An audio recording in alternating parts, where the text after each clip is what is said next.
성탄의 은혜와 축복이 우리 사랑하는 성도 여러분들에게 영원히 함께 하시기를 소원합니다.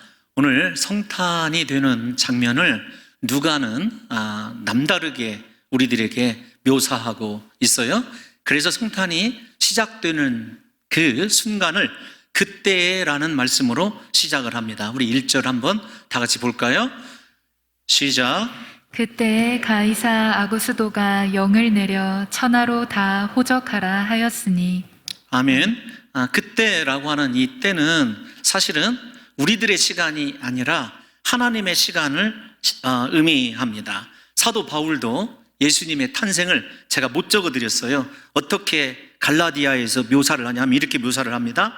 때가 참에 하나님의 그 아들을 보내사 여자에게서 나게 하시고, 갈라디아서 4장 4절에 있는 말씀이거든요. 그래서 예수 그리스도의 오심이 인간과는 전혀 없는 하나님의 전적인 시간 안에서 이루어진 하나님만의 사건이다라고 하는 것을 누가가 우리들에게 가르쳐 주고 있습니다.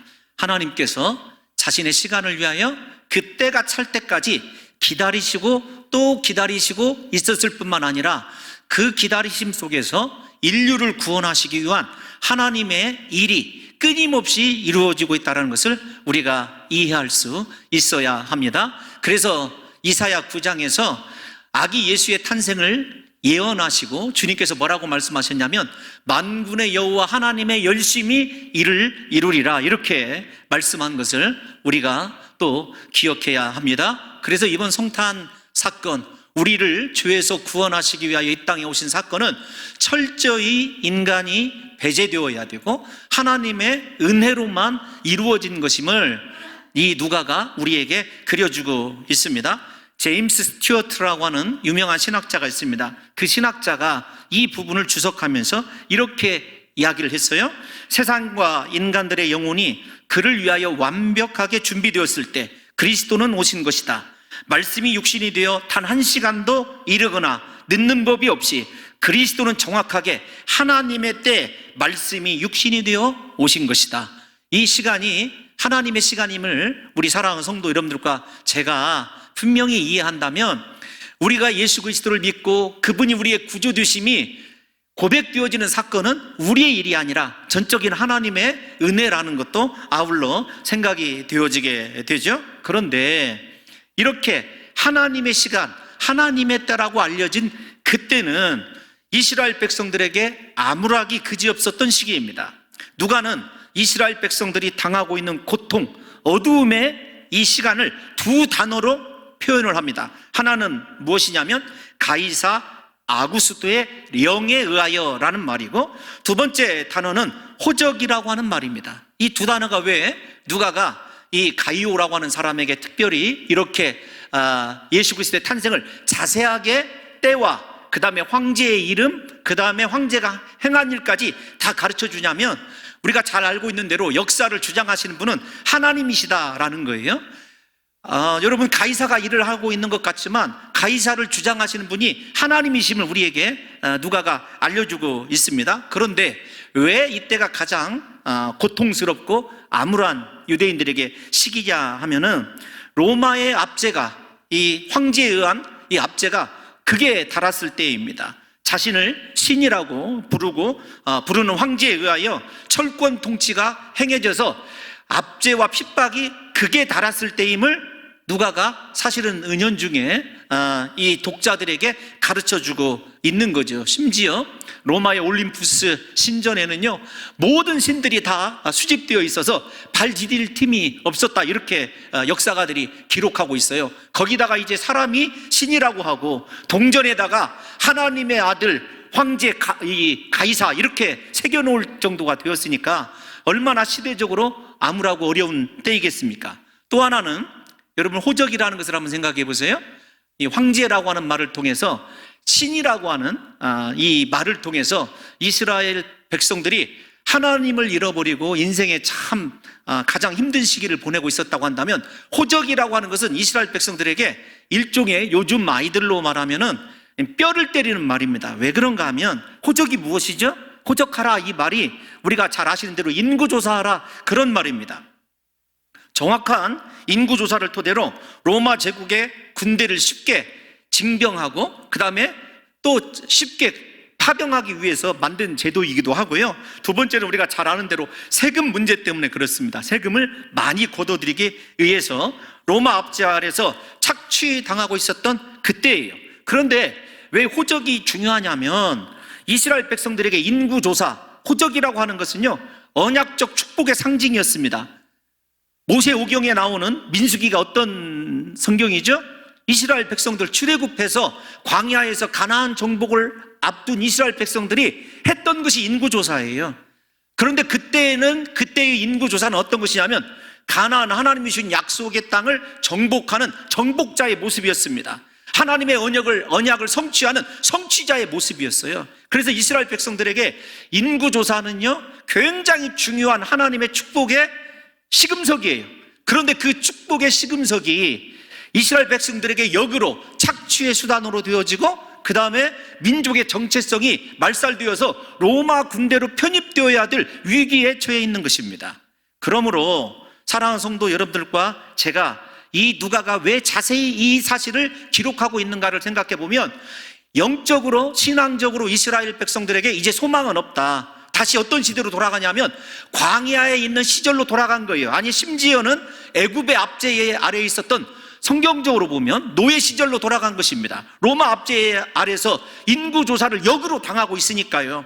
정복자가 아니라 피정복자, 역전된, 그것도 안 좋은 쪽으로 역전된 이스라엘의 가장 참담함을 이 두 마디가 표현하고 있는 거예요. 진정한 신이신 하나님이 인정받지 못하고 사람 황제가 신이라고 인정받는 때, 그 다음에 이스라엘 백성들이 정복자가 돼서 여러분 민수기에 나와 있는 대로 인구조사를 해야 될 그 사람들이 오히려 역으로 인구조사를 받기 위하여 각각 지파로 돌아가는 장면을 생각해 보십시오. 지파에서 땅을 차지하고 하나님이 주신 언약을 성취해야 될 그들의 영적인 하나님의 아들의 모습은 완전히 사라져버린 절망 가운데 있는 모습임을 누가가 아주 세밀하게 우리에게 그려주고 있다는 것입니다.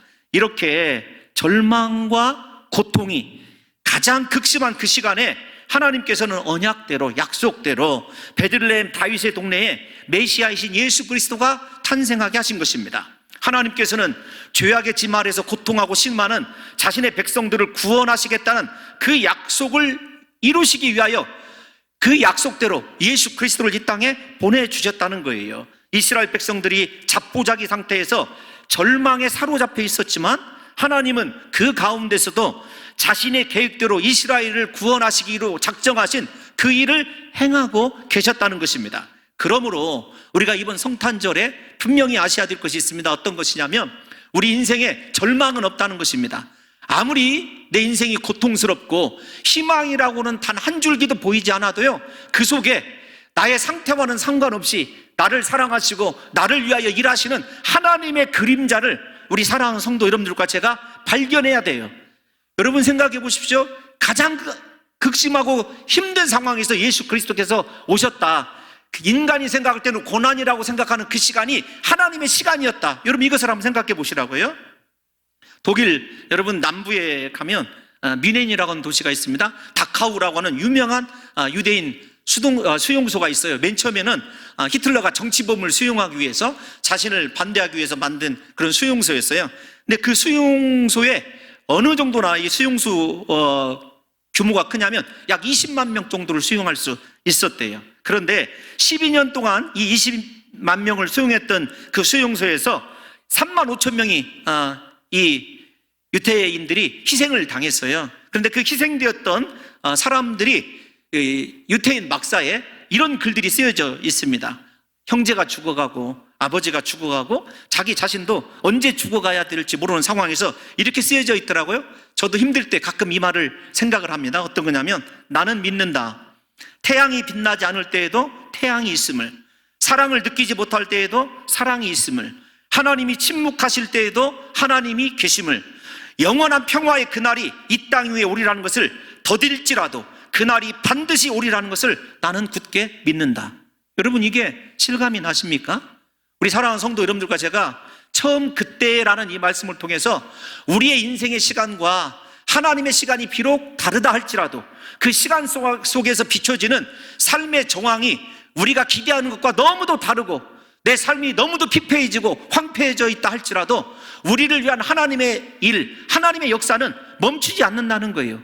여러분, 수용소에서 죽어가면서도 희망을 노래하고 함께 하신 하나님을 노래한 이 유태인들의 이 정서가 우리에게 어느 정도 좀 투영이 되었으면 좋겠습니다. 그래서 어떠한 순간에도 나를 위하여 하나님은 일하고 계시고 마침내 그때 하나님께서 반드시 나를 높이시고 들어서 쓰시고 구원하시고 나를 통하여 일하실 것이라고 하는 하나님에 대한 믿음이 회복되는 성탄절 되시기를 예수님의 이름으로 축원합니다. 두 번째로 우리가 생각해 봐야 될 것이 어떤 것이냐면, 여러분, 이 호정령을 통해서 앞에서 말씀드린 대로 하나님이 역사의 주관자이시다. 아우구스토가 역사의 주관자가 아니라 하나님이 역사의 주관자이시다 라는 것을 여러분들에게 말씀을 드렸어요. 그런데 우리가 생각해 보면, 만약에 이 황제가, 로마 황제가 호정령을 내리지 않았다고 한다면 예수 그리스도께서 베들레헴에 탄생하실 것이라고 하는 하나님의 예언이 어떻게 되었겠습니까? 우리 다 같이 먼저 미가서 5장 2절 한번 읽어볼까요? 함께 다 같이 읽어보도록 하겠습니다. 시작. 베들레헴 에브라다야, 너는 유다 족속 중에 작을지라도 이스라엘을 다스릴 자가 내게서 내게로 나올 것이라. 그의 근본은 상고에 영원에 있느니라. 아멘. 아멘. 여러분, 베들레헴, 에브라다 이렇게 중첩해서 쓰는 이유는 에브라다가 베들레헴의 옛 이름이에요. 옛 이름입니다. 그러니까 하나님께서 정확하게 하기 위하여서 베들레헴의 옛 이름까지 분명하게 이렇게 뭐라고 할까요? 서술적으로 달아주고 있는 거죠. 틀림없는 사실이라는 것 아니겠습니까? 만약에 우리가 누가복음 1장을 읽어서 잘 아시지만 이 마리아가 어디에 살고 있었냐면 갈릴리 동네 나사렛에 살고 있었어요. 근데 만약에 황제가 호정령을 내리지 않고 인구조사를 하지 않았다고 한다면 예수 그리스도가 베들레헴 에브라다에서 올 것이라고 하는 하나님의 예언이 틀리게 되죠. 지금 이 순간을 확실히 들여다보면 하나님의 말씀은, 언약은 반드시 이루어지고 성취된다는 것을 우리가 알 수 있습니다. 만약에 이렇게 한번 생각을 해보십시다. 유다 지파 사람으로 만삭의 몸으로 요셉이 이 자신의 고향인 베들레헴으로 긴급히 가야 되는 이 상황이 생겨나지 않았다고 한다면 성경의 역사가 모두 다 허물어지게 되는 것 아니겠습니까? 만삭의 몸으로 먼 길을 가야 하는 것은 분명히 고난입니다. 여러분, 베들레헴과 나사렛이 얼마나 이 먼 거리를 떨어져 있는지는 이루 말할 수가 없습니다. 만삭의 여인이, 우리가 잘 아는 대로 요셉과 마리아가 부자가 아니기 때문에 말을 타고 병거를 타고 움직이지는 않았을 거예요. 잘했어야 나귀를 타고 이동했거나 아니면 도보로 이동해야 되는 상황 아니겠습니까? 고난이죠.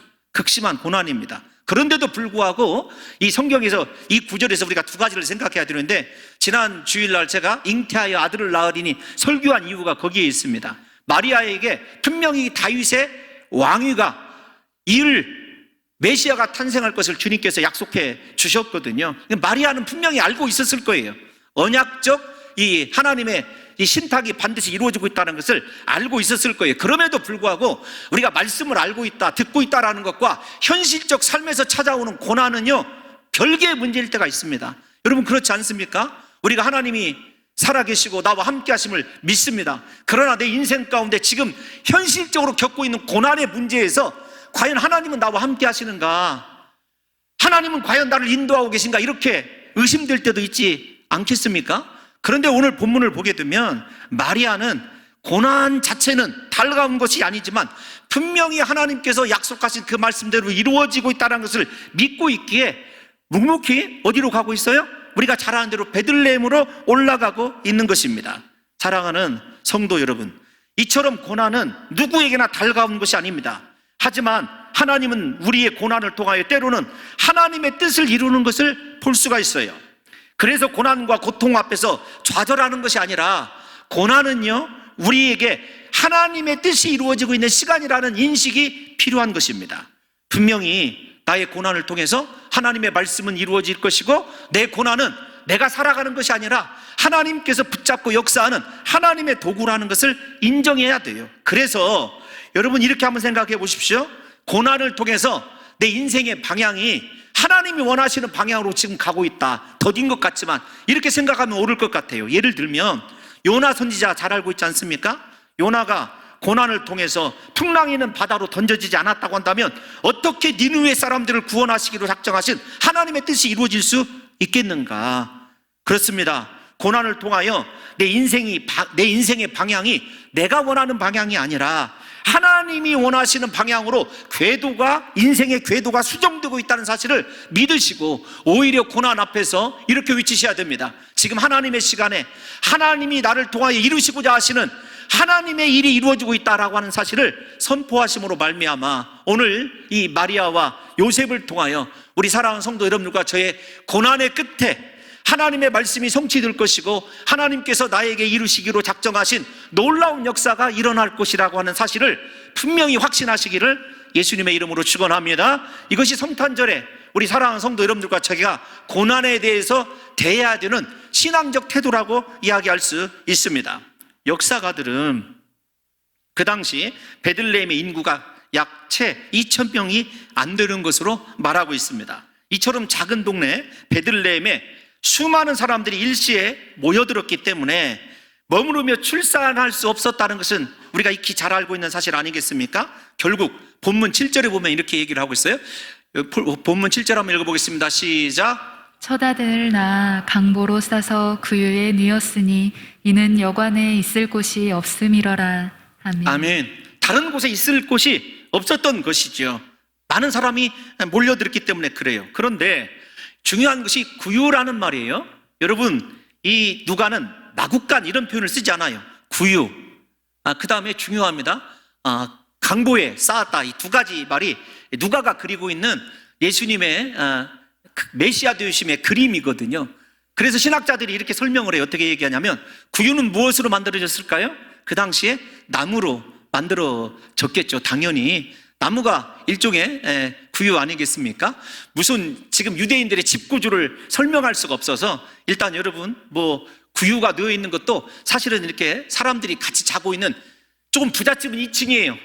설명을 하고 가야 되겠네요. 1층은 짐승들이 있습니다. 2층에는 사람들이 살아요. 그런데 그렇지 못한 집은 1층이 짐승들이 양과 염소가 머무르는 곳이고 그 옆에 조그만한 또 사람의 거처가 있어요. 그런 구조가 설명이 필요한지는 저도 잘 모르겠지만 이렇게 생각을 해보세요. 단순히 왜 구유에 누였다, 그 다음에 강보에 쌌다라고 하는 단어를 의사인 누가가 그냥 썼을 리가 없거든요. 아주 세밀하게 기록하고 있는 거예요. 그래서 사실은 구유라는 말을 들었을 때 유대인들은 무엇을 떠오르냐면 나무를 떠올리게 되어 있다는 것입니다. 예수님이 마지막 순간에 무엇에 달려서 돌아가시죠? 나무에 달려서 돌아가십니다. 여러분, 강보라고 이렇게 해석되어 있는 거 제가 중요하다라고 하는 이 단어는 마태는 기록하고 있지 않은 단어예요. 근데 여러분, 강보라고 하는 이 단어를 헬라 원어를 보게 되면 어떻게 되어 있냐면 천조각 이렇게 해석을 해야 돼요. 그러니까 온전한 우리 말로 이야기하면 아기를 쌀 수 있는 보자기가 아니라 여러 겹의 천을 잇대어서 만든 거예요. 조금 더 제가 비하해서 말씀을 드리면 일종의 좀 여러분들의 피부에 와닿게 하기 위하여 누더기 이렇게 설명해도 지나친 과언은 아닌 그런 말입니다. 여러분 생각해 보세요. 예수 그리스도께서 오실 때 나무에 놓여져 계시고 그의 입을 옷이 없으셔서 강보에 여러 천을 깃댄 옷을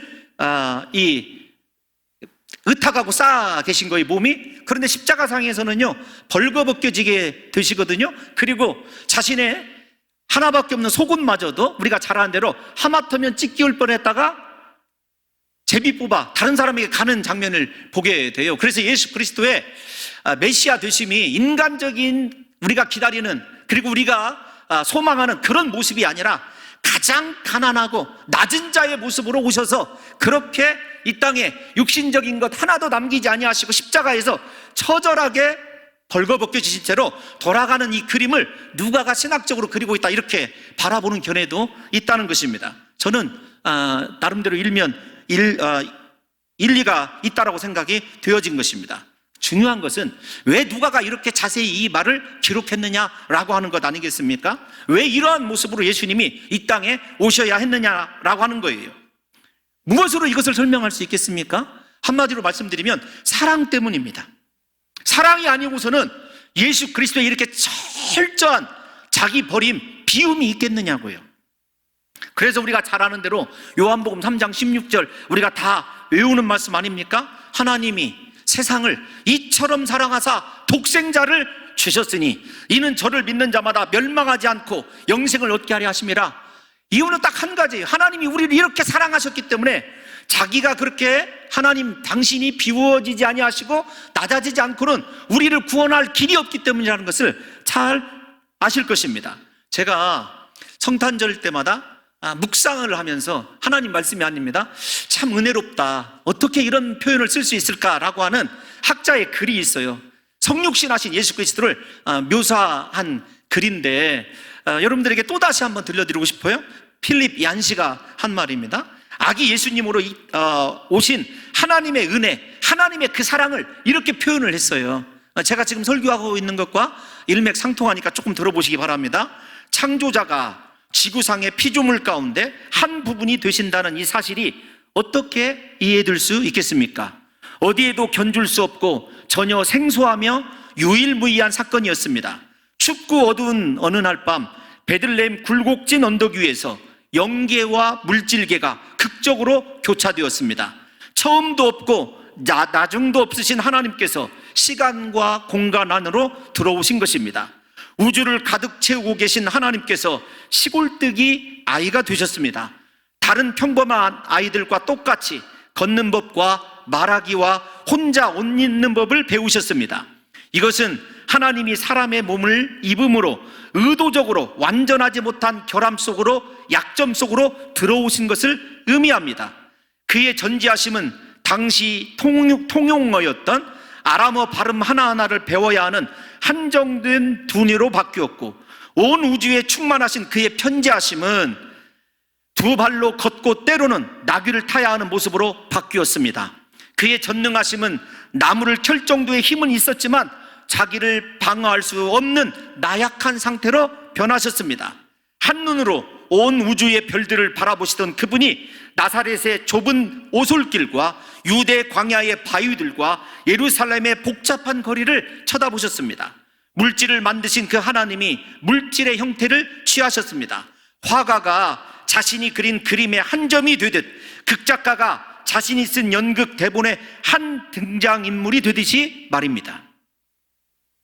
여러분, 이렇듯 여러분들이 동의하실지는 모르겠지만 감성적으로 볼 때 예수님의 성육신, 성탄에 대해서 이보다 더 마음에 와닿는 글을 쓴 글을 아직은 제가 읽어보지 못했어요. 그래서 종종 여러분들에게 예수님이 오심은 이런 겁니다.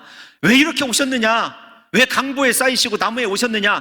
우리가 섣불리 십자가의 죽음과 연결시킬 수는 없다 할지라도 하나님이신 예수 그리스도께서 자기 자신의 하나님 되심을 포기하지 않으시고 만약에 왕의 자리를 버리시지 않으셨다면 저와 여러분들의 미래가 어떻게 되었을지 상상만 해도 끔찍한 일 아니겠느냐고요. 그래서 사도 바울은 빌립보서에서 구체적으로 이렇게 예수 그리스도의 오심을 직접 적시하고 있지 않습니까? 빌립보서 2장 6절에서 8절 말씀 한번 읽어보겠습니다. 시작. 그는 근본 하나님의 본체시나 하나님과 동등됨을 취할 것으로 여기지 아니하시고 오히려 자기를 비워 종의 형체를 가지사 사람들과 같이 되셨고 사람의 모양으로 나타나사 자기를 낮추시고 죽기까지 복종하셨으니 곧 십자가에 죽으심이라. 아멘. 예수님이 억지로 마지못해서 이 땅에 오신 것이 아닙니다. 우리를 사랑하신다고는 그 사랑 하나 때문에 자기의 모든 것을 다 버리셨어요. 생명까지 버리셨습니다. 성탄의 그래서 가장 큰 핵심은 나를 향한 하나님의 그 사랑 아니겠습니까? 그러므로 사랑하는 성도 여러분들과 제가 이번 성탄절에 반드시 회복되어야 될 것이 있어요. 어떤 것이냐면 내가 그렇게 하나님께 사랑받는 존재라는 사실이에요. 예수 그리스도께서 자신의 모든 것을 버리시고 심지어 생명까지 버리셔서 구원하신 존재가 나라는 사실을 깨달으셔서 이번 성탄절만큼은 우리 사랑하는 성도 여러분들과 저에게 그 하나님의 영원하신 사랑이 좀 새겨짐으로 말미암아 나를 위하여 그렇게 천한 모습으로 오시고 마지막에 그렇게 처참하게 돌아가신 그리스도의 그 은혜가 우리 마음속에 새겨져서 인생을 움직이는 것이 세상 것이 아니라 그리스도 예수의 십자가 은혜요 십자가 사랑이시기를 예수님의 이름으로 축원합니다. 여러분, 우리를 이렇게 사랑하신 예수 그리스도의 사랑을 구체적으로 성경이 표현을 하지요. 우리가 읽지는 않았습니다만은 누가복음 2장 11절에 이렇게 이야기합니다. 2장 11절 말씀 다 같이 한번 읽어볼까요? 시작. 오늘 다윗의 동네에 너희를 위하여 구주가 나셨으니 곧 그리스도 주시니라. 아멘. 로마 황제가 주가 아니라 그리스도 예수께서 탄생하셨는데 그분이 우리의 구주라고 이야기하고 있습니다. 우리가 마태복음에서 배웠지 않습니까? 1장 21절 말씀, 아들을 낳으리니 이름을 예수라 하라. 이는 그가 자기 백성을 그들의 죄 가운데서 구원할 자이심이라. 예수 그리스도께서 이 땅에 오신 것은요, 우리를 죄에서 구원하시기 위해서 그래요. 생각해 보세요. 우리를 사랑하시는 하나님의 사랑의 범위가 어떤 것이냐면, 우리가 아직 죄인 되었을 때 그리스도께서 십자가에 못 박혀 죽으심으로 우리에 대한 하나님의 사랑이 확증되는 순간 아니겠습니까?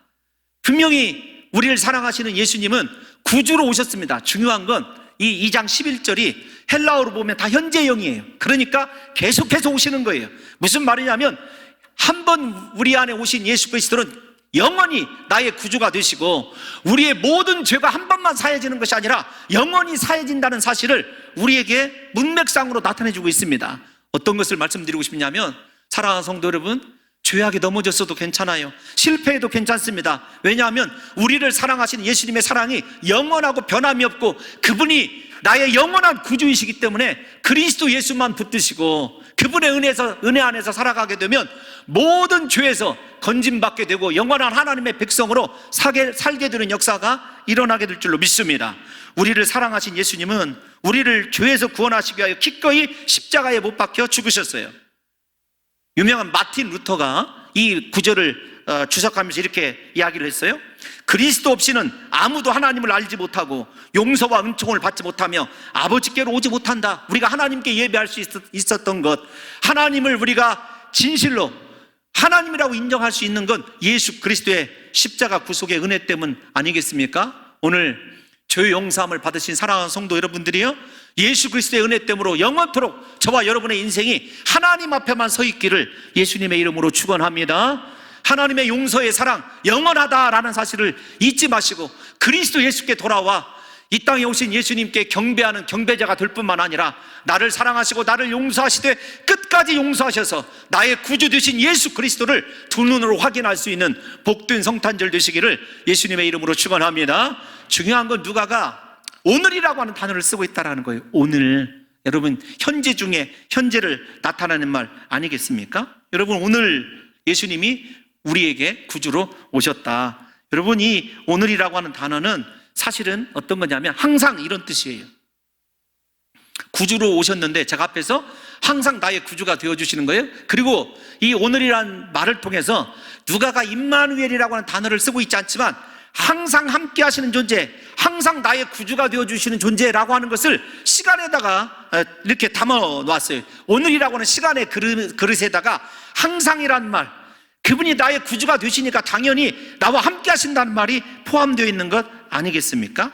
사랑하는 성도 여러분들이요, 오늘 우리를 위하여 구주로 오신 예수님은 언제나 지금 계속해서 나의 구주가 되어주실 뿐만 아니라 나와 함께 하시는 존재, 오늘이 계속해서 반복되는 놀라운 은혜가 나에게 임하였다는 것을 잊지 마셔야 됩니다. 오늘 우리의 구주로 오신 예수님께서 우리를 죄에서 구속하시고 내버려 두시는 것이 아니에요. 그분은 항상 오늘 영원히 나와 함께 하시며 나의 구주가 되신다는 사실을 우리 사랑하는 성도 여러분들과 제가 믿으셔야 됩니다. 이 말씀을 좀 생각해 보면서 하나님은 나와 함께 하지 않으실 것 같다, 혹시 의심이 되는 성도 여러분들을 좀 돕고자, 그렇지 않습니다. 대부분의 성경의 사람들이요, 어느 순간에 함께 하시는 하나님을 발견했냐면 실패의 순간에 혹은 죄악의 순간에 함께 하시는 하나님, 버리시지 않는 하나님을 경험하거든요. 저는 이번 성탄절에 혹시 인생 가운데 실패하시고 삶에서 절망하신 성도가 계시다고 한다면 여러분, 아직 절망하셔서는 안 됩니다. 왜냐하면 오늘 그 함께 하신 구주 되신 예수 그리스도께서 지금도 나와 함께 하시기 때문에 그렇다는 것을 설명하고 싶어서 그래요. 야곱을 한번 생각해 보세요.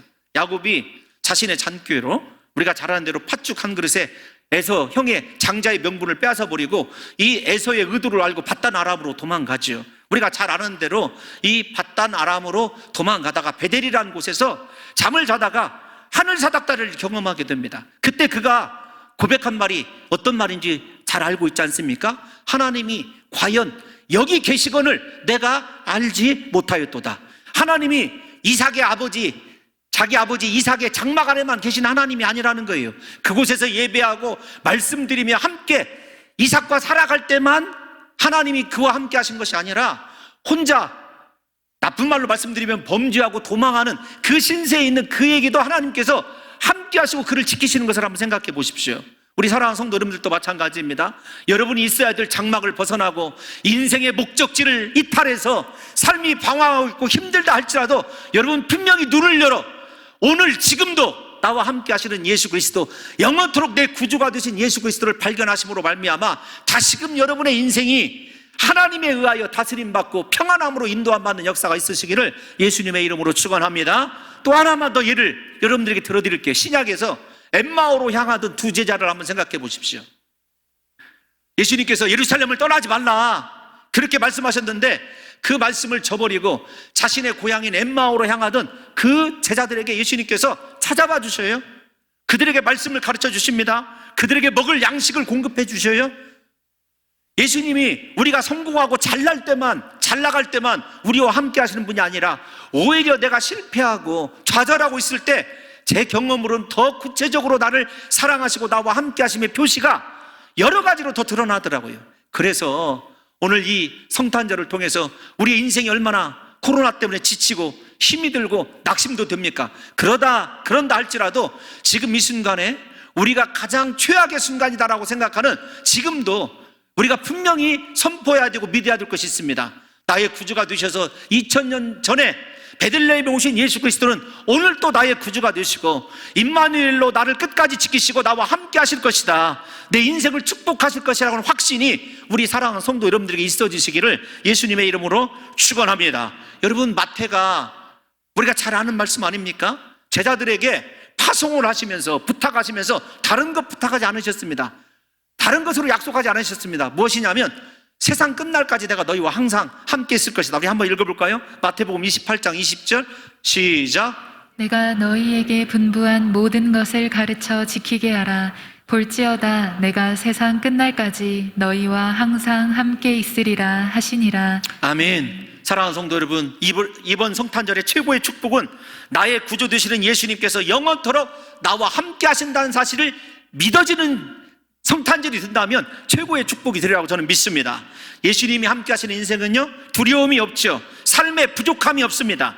우리와 함께 하시는 임마누엘, 하나님의 사랑을 목자와 양을의 비유에서 고백한 다윗의 유명한 시를 생각해 보십시오.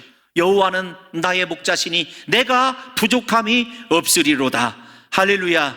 이번 성탄절을 통해서 임마누엘 되신, 그리고 구주 되신 하나님이 오늘이라고 하는 영원한 시간, 현재적 시간 속에서 저와 여러분들을 지키시고 인도하실 것을 믿으시고, 사랑하는 성도 여러분들이여, 지금의 삶의 정황이 아무리 암울하고 힘들다 할지라도 하나님께서는 지금도 일하고 계시고 저와 여러분들을 구원하실 뿐만 아니라 우리를 위하여 역사하고 계시는 신실하신 하나님이심을 믿으시기를 예수님의 이름으로 축원합니다.